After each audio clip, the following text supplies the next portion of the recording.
Hello, everyone, and welcome back to the CEO Mastery Show with your host, Amanda Holmes.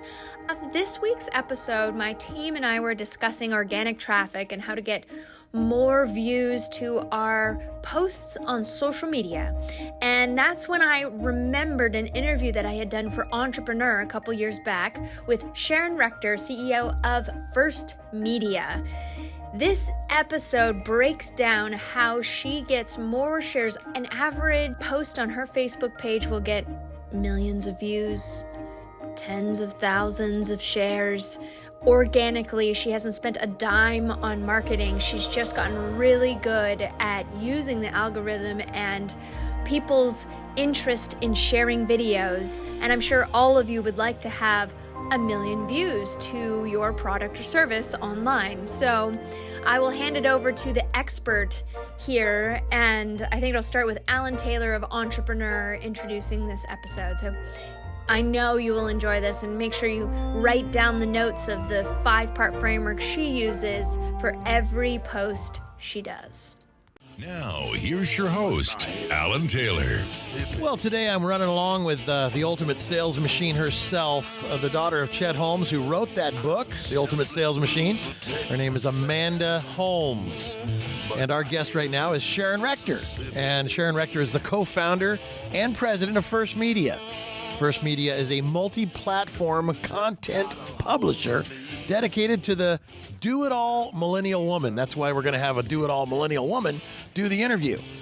With closing in on almost 2 billion monthly video views on Facebook, Instagram, YouTube, and their other brands, Blossom, So Yummy, and Bluster, and over 60 million U.S. TV homes for their TV network Baby First. Amanda, 2 billion? Wow. You're right, Alan, which is the best kept secret that happens to have 2 billion views a month.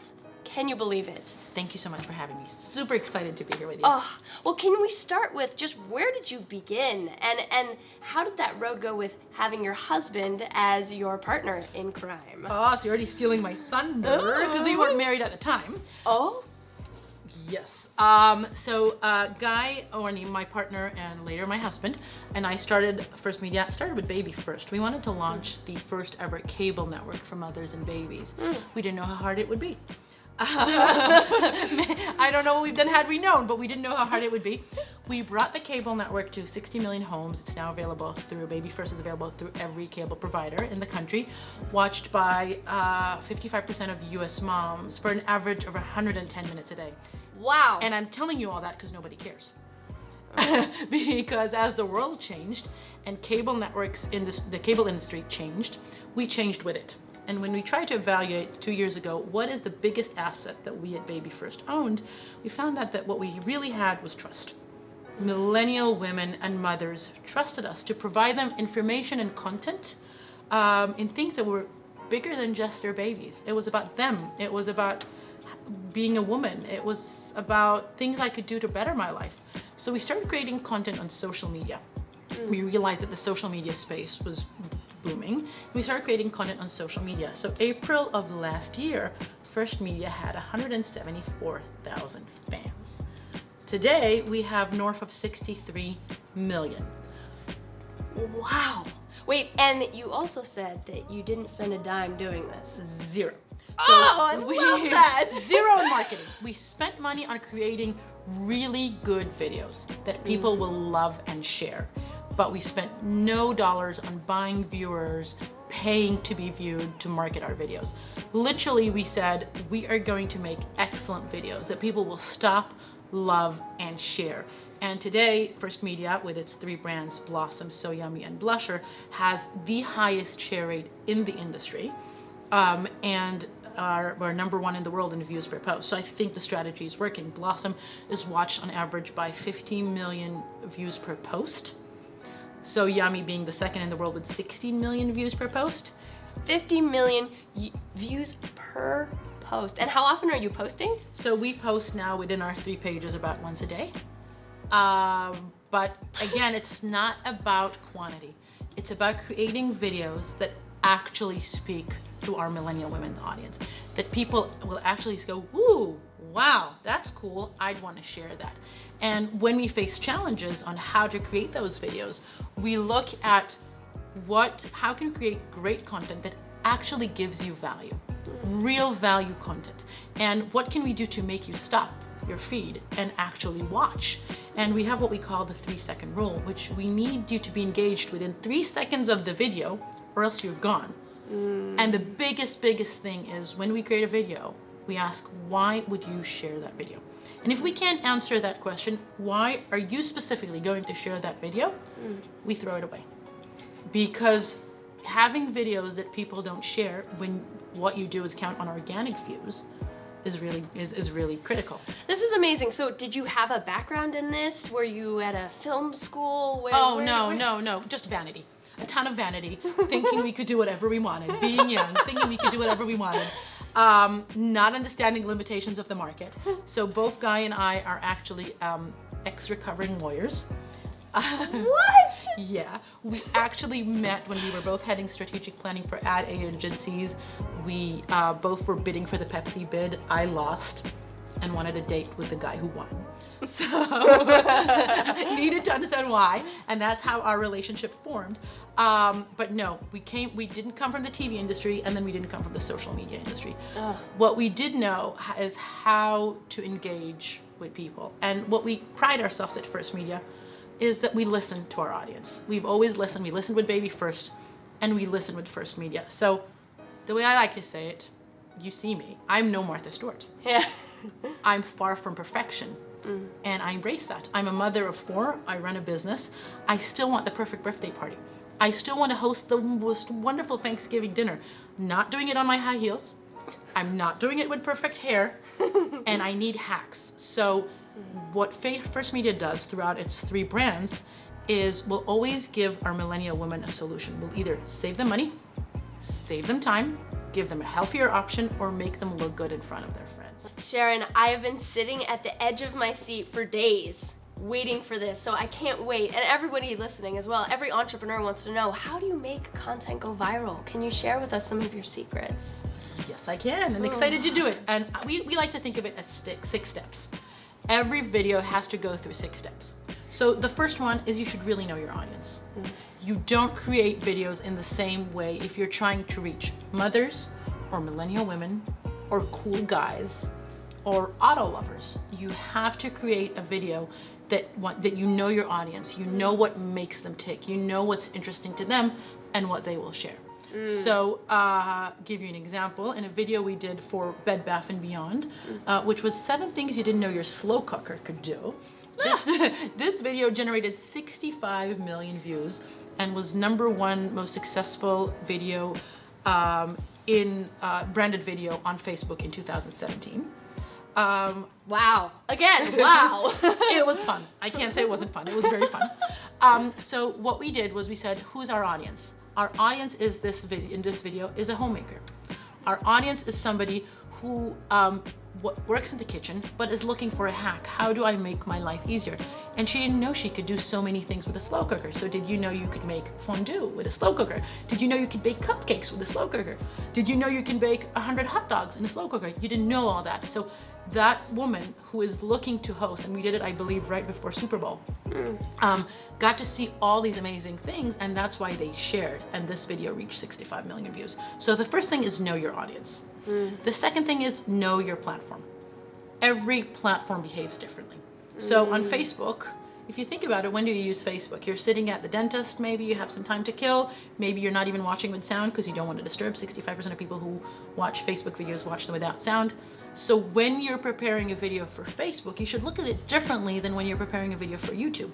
On YouTube, people come to search for content that they're actually interested in. So the platform is different, therefore your content should be tailored for the platform. It's not the same video that works well on Facebook, YouTube, Instagram, or Snapchat. So know your platform.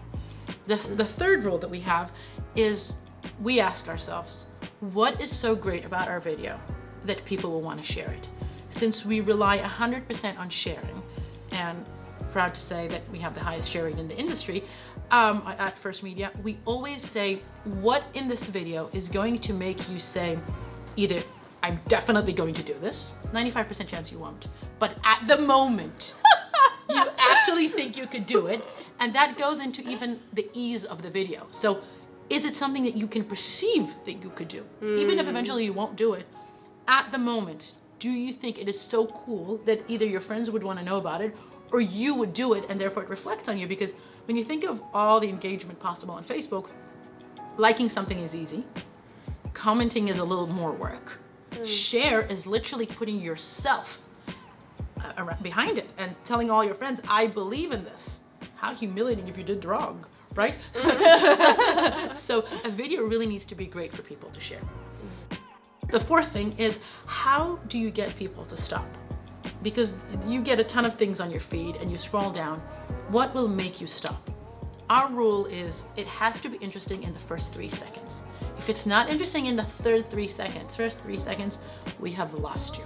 You know what, that's so interesting that you say that, because the attention span is now half what it was 10 years ago, and that's the equivalent of a goldfish, which is 3 seconds. Yes. So We are aligns goldfish. Exactly. Yeah, we're goldfish. You know what? I'm going to change the name of that rule to the goldfish rule. Yes! Thank you. Thank you for contributing to my 6 rules, and I am going to give you credit for it. Oh, good. We'll make a meme. So we'll call it the goldfish. Rule number 5 would be, if you're integrating a brand, really use the value of those brands. Really take advantage of what this product and brand has to offer to give your consumers value. So you can't just go on camera and say, let's take our Ford F-150 and drive to work, because that's not seamless integration. But what you could do, and what we've done, for example, for Dollar Shave Club, who was trying to reach millennial women, don't know if you know, but 80% of razors are bought by women. I love that. Was to really show how cool and useful their products were to help you save time on your day. And that works, and that's why that video generated north of 15 million views, because people thought this video gave them value. It didn't feel like an ad. And that's the most important thing with social media. People won't share something that feels like an ad. They'll share something that they believe gives them value. We haven't even talked about the fact that you're from Israel. You didn't even understand the culture as you came into this whole world, and you just made your own imprint on what it means to create things that people care about and be able to monetize a whole empire around this. So can you share a bit, because sometimes we get wrapped up in the content and we need followers, but how do you build a business around creating content online? What does First Media look like as a business? And once I get that answer, then we have to tie it down with that last 6th step, because I know everybody's waiting in anticipation. So thank you. At first, I'm blushing from all the kind words, and I wish we could spend all day together because you're making me feel so good. But First Media really has 3 pillars. So we have the cable network, Baby First, that is watched by 60 million, is available in 60 million homes and watched by every second mother in the country. We have social media that generates 2 billion views and is monetized either by mid-rolls. Facebook allows certain publishers to include mid-rolls, or by brand integration. And we have our 3rd pillar of the business, which is a JV between First Media and Zumba. You probably know Zumba, the biggest fitness company in the world, where we created Mommy and Me classes for mothers like me who have 4 kids, don't remember what a Zumba class looks like, but now can bring their kids and do it together. And that business has grown to, we are now in 1,000 locations within a year of launching that business. What we like about adding that pillar, it was a test for us on, can we actually drive action from our media? And we could. So that was phenomenal for us to see that our media actually can build a business, and building it to 1,000 locations within 1 year. We're happy. But what it also gives us, as First Media looks at itself, is a way to interact with women and millennial women through every platform. So TV gives us long form engagement, people who are really engaged with the Baby First brand. Social media gives us a ton of people, 2 billion people a month. Short engagement, but really impactful. And Zumbini gives us a way to actually meet women, shake their hands, listen to them. And if we wanted to demonstrate a product, also show them that. So when we look at where First Media is going into the future, today we offer great content for millennial women that helps them and makes their life easier. As we grow, we're also looking at commerce. How do we create products that really make a difference? Products that help cut some of the stress that we all have in our day and make our life just a little bit easier and more manageable. That's where we're going. But I owe you a 6. Oh, I owe you a 6. But I have to give it to you that the fact, you said 1,000 locations in 1 year? Yes. And what I love about it personally as a woman entrepreneur is that when we looked at who would start those businesses, who would become a Zumbini instructor, we didn't know what's the profile. And what we found out, it was a baby first mom who maybe didn't have $50,000 to start a business, but she could start a business with $400. And to me, I would say on a personal level, it is so inspiring to see that we have 1,000 women who are now starting their own small businesses in their local towns, in their church, in their temple, in their home, and they're teaching moms and kids how to dance. We're giving them guidance, but I think of nothing better that I could say about what we're achieving than actually helping women start their own businesses. So I'm very grateful that we're doing that. I am so grateful for that. And this surge of female entrepreneurship is coming up. I mean, I run a company that has 80% male because we serve CEOs. So to see female entrepreneurship, and we're on Entrepreneur, I'm just so grateful that we're doing this. So can you tie us together and come back to that 6th step? What is it? I've been dying to know. It's simple. It's the simplest one. Your video has to be engaging all the time. You cannot create boring, long videos. Every second in that video, and I would say First Media has brought it almost to a science, every second on Blossom So Yummy and Blusher has to be engaging so we don't lose you. And we work really hard. We spend a lot of time on each and every video, making sure that you won't leave us, because we're putting an ad in the middle. You won't leave us, and we keep you on your toes with, I didn't know I could do that. And that's our secret. It's as simple as one can be. And I think especially today with the Facebook algorithm changing and a lot of change in the world of social media, I actually salute the Facebook people for wanting engagements to be more meaningful and for wanting content providers to create content that people would actually feel something about and do something positive in their lives. And I think First Media is very well positioned to play that game right now because that's what we've always done. As I mentioned to you, we're like Michael Phelps. We swim. Let the others look inside. Oh, I love it. Well, what a beautiful note to end on, because I really think that what you've provided today for the entrepreneur community is that every moment was just jam-packed with such great advice on how to take something and just make it meaningful for people. Yes. And I feel your heart from here. That is what makes me to know that the good guys are winning. That's what it's about. To the good guys. Yes. Well, that's about it for this hour of the program. Alan Taylor, thanks for listening. We'll see you next time. Make sure to get your copy or copies at theultimatesalesmachine.com. There's a lot of special bonuses that you can't get going to Amazon, so make sure you check it out at ultimatesalesmachine.com.